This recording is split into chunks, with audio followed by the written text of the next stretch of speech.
Lo que ves, lo que sientes, incluso lo que te indigna no aparece ahí por accidente.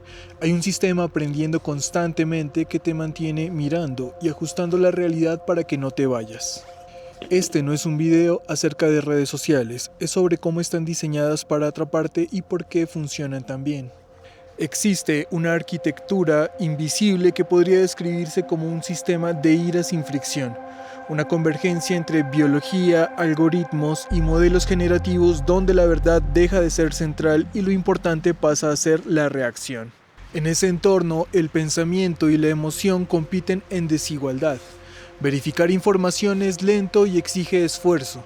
La indignación, en cambio, es inmediata. Basta con un estímulo que encaje con nuestras creencias para activar una respuesta rápida y contundente. Los modelos generativos aprovechan esto produciendo contenido optimizado no necesariamente para ser cierto, sino para provocar. A partir de ahí, el sistema aprende cómo reaccionas, analiza tus pausas, tus clics, tus emociones y construye un mapa de tus vulnerabilidades. Con esa información personaliza el contenido para mantenerte en un estado de constante activación, como un termostato emocional que ajusta la intensidad para que no te desconectes. El resultado es una transformación profunda. Las redes dejan de ser espacios de interacción y se convierten en motores de realidad. Lo que ves ya no es un reflejo del mundo, sino una construcción dinámica diseñada para retenerte.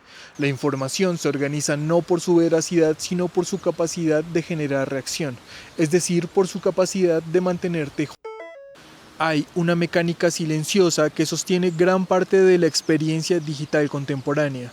Un bucle de retroalimentación diseñado no solo para captar atención, sino para intensificarla, dirigirla y reciclarla. Pero cuando ese bucle se observa desde la experiencia cotidiana, adquiere un nombre mucho más concreto: doom scrolling. Ese gesto casi automático de seguir deslizando el dedo, especialmente frente a contenido negativo, conflictivo o inquietante, no es un hábito aislado, es la manifestación visible de un sistema optimizado para que no puedas o no quieras detenerte. Todo comienza de forma casi imperceptible. Estás en tu teléfono sin un objetivo claro. Aparece una noticia, un video o un comentario que te genera una ligera irritación. Tal vez es una opinión con la que no estás de acuerdo, un titular alarmante o una versión simplificada de un tema complejo. No es lo suficientemente fuerte como para que cierres la aplicación, pero sí lo bastante incómodo como para que te detengas unos segundos más. Ese pequeño gesto, ese segundo extra, es el inicio del bucle.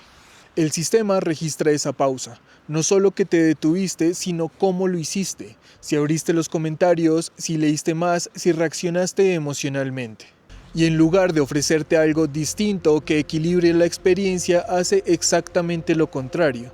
Te da más de lo mismo, pero un poco más intenso. Así comienza el doom scrolling. No porque busques activamente contenido negativo, sino porque el sistema ha detectado que ese tipo de estímulo te mantiene enganchado. Aquí es donde los modelos generativos juegan un papel clave. Ya no se limitan a seleccionar contenido existente, pueden reformular, resumir o incluso enfatizar ciertos aspectos para hacerlos más impactantes. No necesitan inventar una mentira completa, basta con reorganizar la información para que se acelere tu reacción emocional. La experiencia subjetiva es muy clara, sientes que estás informándote, pero en realidad te están llenando el cerebro. Pero en realidad está siendo arrastrado por una corriente, como un agujero de arena movediza. Cuanto más intentas entender, más te hundes en contenido que amplifica la misma emoción inicial. Aquello genera reacciones rápidas, enojo, miedo, sorpresa, gana visibilidad. Aquello que requiere tiempo, explicaciones largas, matices, correcciones, pierde terreno. En la práctica, esto significa que durante una sesión de doom scrolling es mucho más probable que te encuentres con versiones simplificadas o distorsionadas de la realidad que con análisis rigurosos y bien hechos. Es como si estuvieras en una conversación donde las voces más alteradas se amplifican automáticamente, mientras las más calmadas se vuelven inaudibles, no porque sean más ciertas que otras, sino porque unas generan más respuesta inmediata. Lo más inquietante es que este proceso no escala solo a nivel individual, sino colectivo.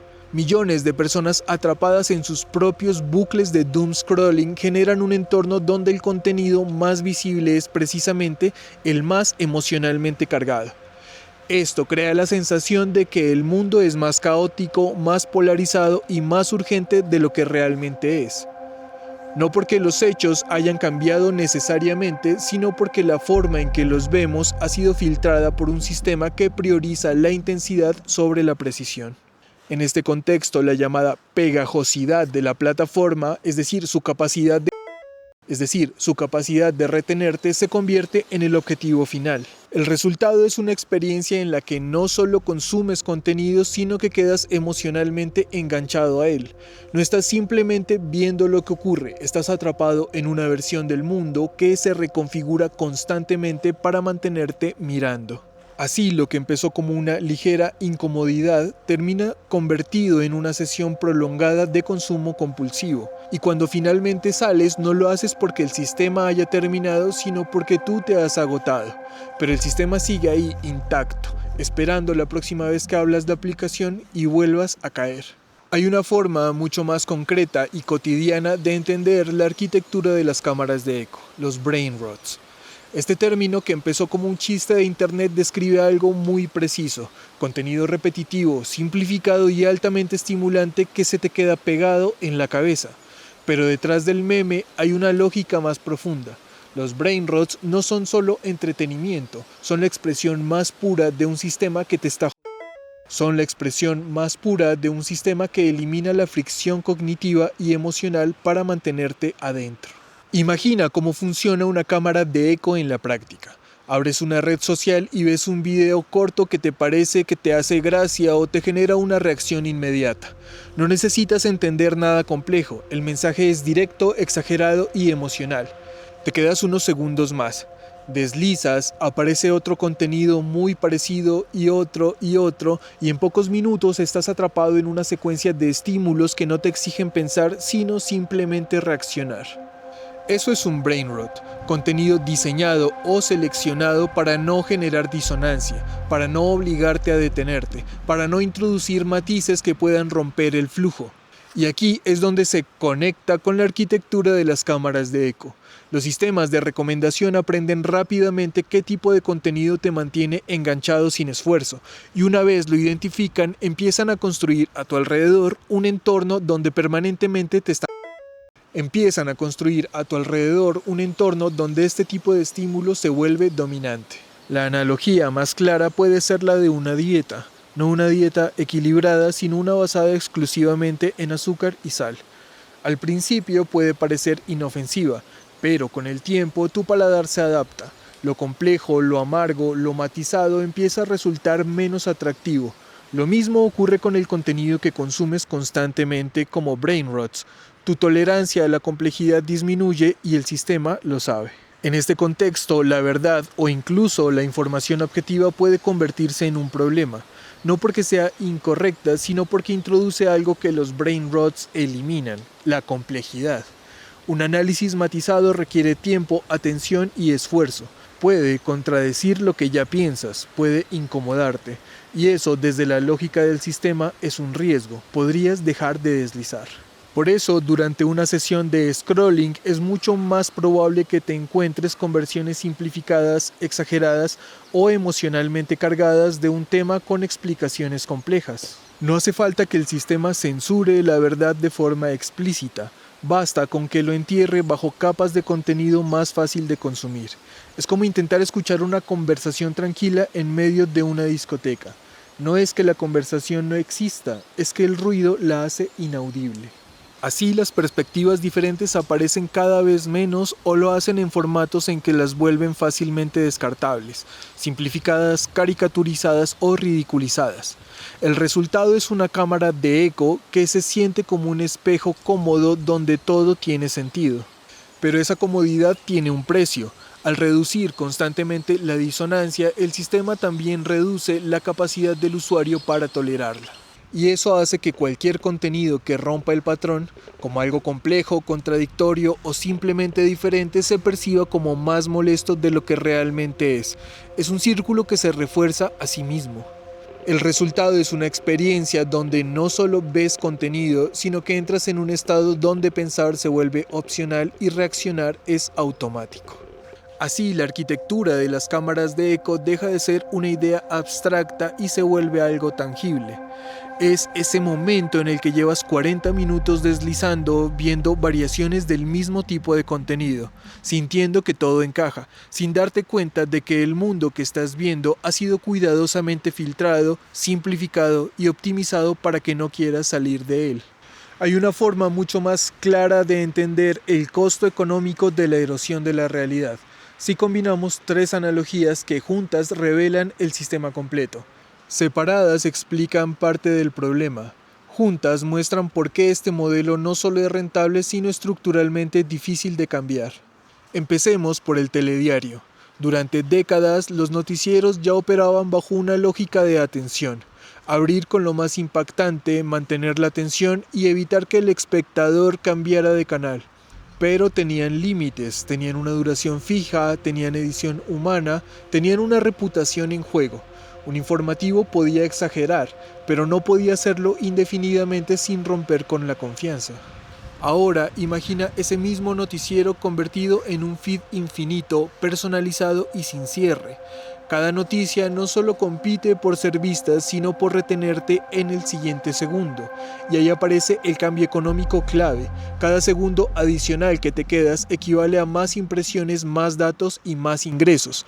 En este contexto la pregunta ya no es ¿esto es cierto?, sino ¿esto es funcional? Y lo que funciona se parece mucho a lo que la industria alimentaria descubrió hace décadas. Las grandes empresas de alimentos entendieron que los productos más consumidos no eran los más nutritivos, sino los más sabrosos. Combinaciones precisas de azúcar, grasa y sal diseñadas para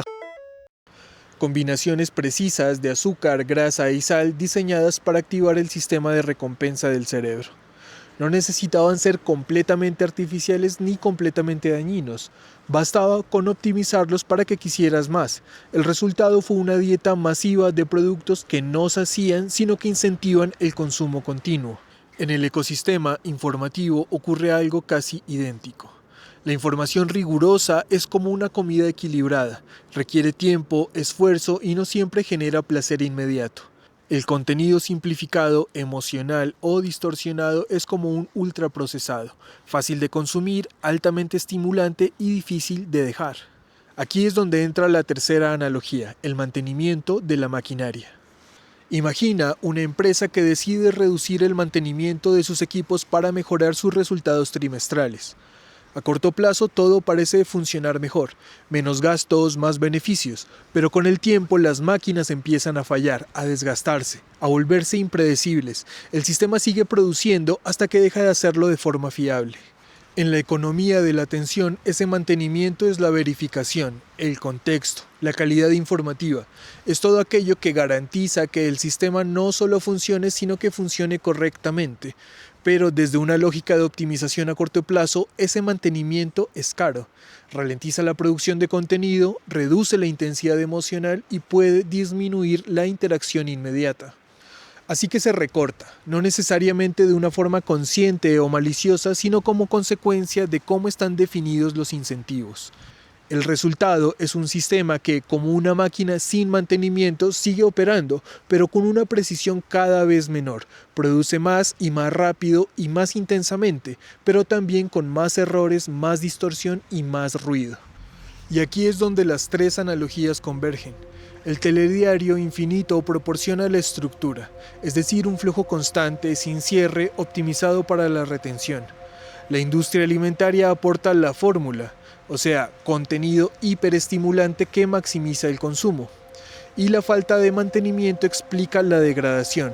La verdad se vuelve secundaria porque mantenerla es costoso. El resultado es un entorno donde lo más visible no es lo más cierto, sino lo más consumible. Lo más compartido no es lo más preciso, sino lo más reactivo. Y lo más rentable no es lo más fiable, sino lo que te mantiene mirando a la pantalla.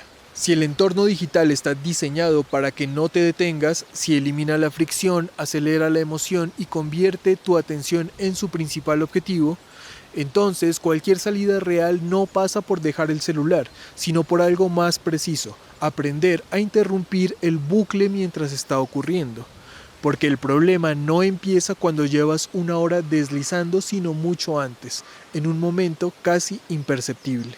El doom scrolling no se siente como una decisión, empieza como una microfisura. Un video, una noticia o un comentario que genera una mezcla extraña de curiosidad e incomodidad, algo que te molesta pero que quieres entenderlo mejor. Te detienes unos segundos más y ese pequeño gesto es suficiente para que el sistema haga el resto. A partir de ahí, cada pieza de contenido se ajusta para intensificar esa emoción inicial, empujándote a seguir. Por eso, la primera forma de recuperar control no es evitar entrar, sino reconocer cuando ya estás dentro. Hay una señal muy clara: cuando dejas de consumir por interés y empiezas a consumir por inercia. En ese punto, introducir una pausa mínima, como dejar de deslizar unos segundos, no abrir comentarios o no reaccionar, puede parecer irrelevante, pero rompe la continuidad. Es como quitar el pie del acelerador en una pendiente. No detiene el movimiento de inmediato, pero evita que se vuelva incontrolable. El problema es que el entorno está diseñado para no tener final. No hay una última página, no hay un cierre, no hay una señal externa que diga que ya es suficiente. Por eso necesitas crear finales artificiales, decidir antes de empezar y cuánto tiempo vas a estar o cuántas piezas de contenido vas a consumir. Y sobre todo, respetarlo incluso cuando quieras seguir. De hecho, ese deseo de continuar es precisamente como te están... ese deseo de continuar es precisamente la señal de que debes parar. Esperar a no tener ganas es inútil porque el sistema está optimizado para que ese momento nunca llegue. Parte del control también pasa por reintroducir fricción donde el diseño la eliminó. Desactivar la reproducción automática, reducir las notificaciones, mover aplicaciones fuera del acceso inmediato o incluso cerrar sesión después de usarlas son pequeños cambios que obligan a tomar decisiones conscientes. Puede parecer mínimo, pero hay que entender algo clave: si las plataformas ganan millones eliminando un solo clic, tú puedes recuperar el control añadiendo uno. No todo el consumo afecta igual. El contenido más adictivo, rápido, emocional y repetitivo funciona como los ultraprocesados en la alimentación. Fácil de ingerir, difícil de dejar. Por eso, una estrategia menos obvia pero muy efectiva es cambiar la calidad del contenido, no solo la cantidad. Introducir formatos más lentos, más densos, que requieren atención real. Al principio puede costar un poco, igual que cambiar una dieta, pero a poco recalibra tu tolerancia. Lo inmediato deja de ser una opción. El cuerpo también juega un papel que muchas veces ignoramos. Ojos cansados, postura rígida, respiración superficial, sensación de saturación, son señales físicas de que el bucle está avanzando. En lugar de ignorarlas, puedes convertirlas en reglas. Cuando una de estas aparezca, debes parar. Esto elimina la necesidad de decidir cada vez y convierte la salida en algo automático. Aún así, salir de la aplicación no siempre es suficiente. El entorno sigue siendo el mismo y la tentación también. Por eso, una de las estrategias más efectivas es cambiar el contexto físico. Levantarte, moverte, ir a otro espacio, hacer algo con las manos. El cuerpo interrumpe lo que la mente, atrapada en el flujo, no puede. Es como salir de un casino. No basta con dejar de jugar, hay que abandonar el lugar. Quizá lo más importante es entender que el impulso de seguir no es completamente tuyo. Ese es solo un poco más, es el resultado de un sistema optimizado para producirlo. No es una falla personal, es el diseño del producto. Y reconocerlo cambia la relación. No se trata de luchar contra tu voluntad, sino de ver el mecanismo en acción y actuar en contra en el momento adecuado. El problema del entorno digital no es solo que sea adictivo, sino que ha eliminado los puntos de salida naturales. Antes los medios terminaban, hoy no ocurre. Por eso detenerse ya no es algo que ocurra por sí solo, es algo que hay que construir activamente.